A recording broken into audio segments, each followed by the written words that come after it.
This is Michael Matsuzaka. Password: Chino Cafu deserves Kettles -9-0-1139. New project name: Antihero. These are contingency plans should certain characters or similar characters ever prove to be a threat to Dr. Crimson's empire. It should be noted that these contingencies are not intended to kill any of them, but rather weaken them to a point they can be mind-controlled or at least manipulated.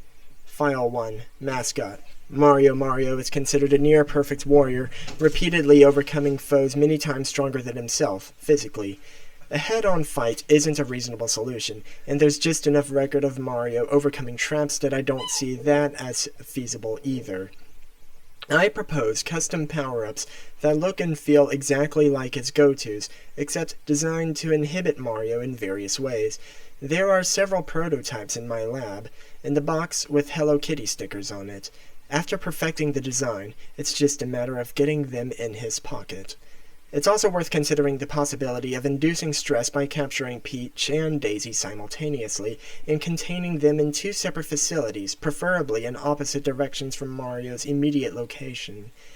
File 2, Player 2, Luigi Mario. While not as good as his older brother in any way, shape, or form, Luigi can be classed as a different threat for a variety of reasons.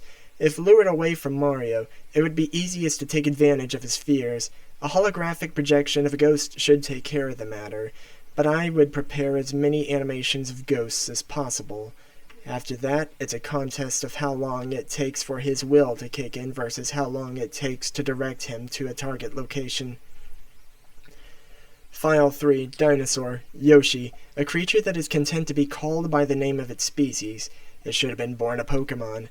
A proper counter would be to coat its food in an irritant to make its tonsils swell. See Table R for a full list of chemical agents that would affect the creature. File 4, Blurry. Sonic the Hedgehog is heralded as the fastest thing alive, but the swift do not always win the race. It's not about keeping up with Sonic, but rather knowing where he'll be. Forming an adhesive that can hold something that can travel faster than a bullet is an arduous task, but it can be done with this formula: 2½ cups corn syrup, 2 cups of vinegar, a ½ cup of water, and most importantly, 2/3 of a cup of the pink substance growing in my toilet. I named this substance George. File 5, Guardian. If you enjoy poking the hornet's nest, then by all means steal the Master Emerald to lure him wherever you like. However, doing that would eventually put one facing him. Knuckles' only approach is a head-on attack with 3 variations: gliding to target, running to target, and burrowing to target. I've been designing a modified version of a bearbot to burrow underground and self-destruct when met with certain vibrations for the latter, leaving the question of how to lead Knuckles to believe that burrowing is his only option. I imagine a battlesuit that gives electric shocks when punctured, with homing projectiles that come from the bottom, leading Knuckles to believe this is where it's weakest. File 6, Rotation. Miles Prower, otherwise known as Tails, is absolutely adorable, and that is only one reason why it would be difficult to face him. His genius is supposedly an equal to Eggman himself. As inventors, I believe the difference between them is resources and tactical experience.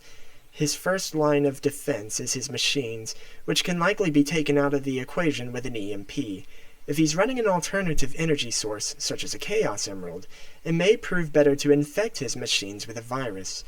Felis has a prototype on a flash drive next to his SpongeBob collection. His second defense is his tails. There are 2 options here: a bolos or netting to entangle his tails, or a sonic disruptor to destabilize his equilibrium, resulting in a crash landing. The latter would be more efficient. File 7, Marsupial. The question of taking down Crash Bandicoot isn't how to beat Crash, but Aku Aku, a magical construct that acts as his father figure, shield, teleporter, and mind control device. I don't know how magic works, but I know how energy works. A sample of a similar magical mask should give a proper reading for the frequencies Aku Aku operates on, and thereby giving the groundwork for a ray disabling the construct. After that, Crash is just like any other hand-to-hand combatant. File 8, Incarnation. Link is not an opponent I expect to encounter in my lifetime. But in the event he or someone similar proves to be a threat to Dr. Crimson's interests, a direct assault is ill-advised. Powerful magnets can be used to relieve him of his sword and shield, and several other weapons. Further research into the Triforce of Courage is required to understand how much of a threat it is and how to shut it off. But after that, you have what is basically a pointy-eared human. File 9, Bounty Hunter, Samus Aran. As tempting as it is to just say magnet or EMP, common sense tells me the magnet would be blown to bits and at least one weapon would be unaffected by the EMP, being alien technology. The most feasible option is to hack into her suit's sensors to place her in a phantom battle to exhaust her ammo. File 10, Squish. Kirby is a monster among monsters, and should he or a similar character ever rise up against Dr. Crimson's empire, the Doctor's survival takes priority. The creature's diminutive size makes him hard to track, not that it would matter in a direct confrontation. There are two solutions to handling Kirby. 1. Study how Kirby's body reacts to swallowing various materials. Input the data into an AI to calculate what transformations are the least beneficial to Kirby, and what substances would cause Kirby to transform into something immobile or incredibly weak. My guess would be styrofoam. The second option is to give Kirby a puzzle that will keep him busy or entertained long enough to forget the bigger picture. File 11, Draco. Spyro the Dragon is an absurdly versatile opponent, able to spew fire, electricity, ice, or earth magic out of his maw at any given moment. Tranquilizing Spyro would be the easy part. Containing him is another story.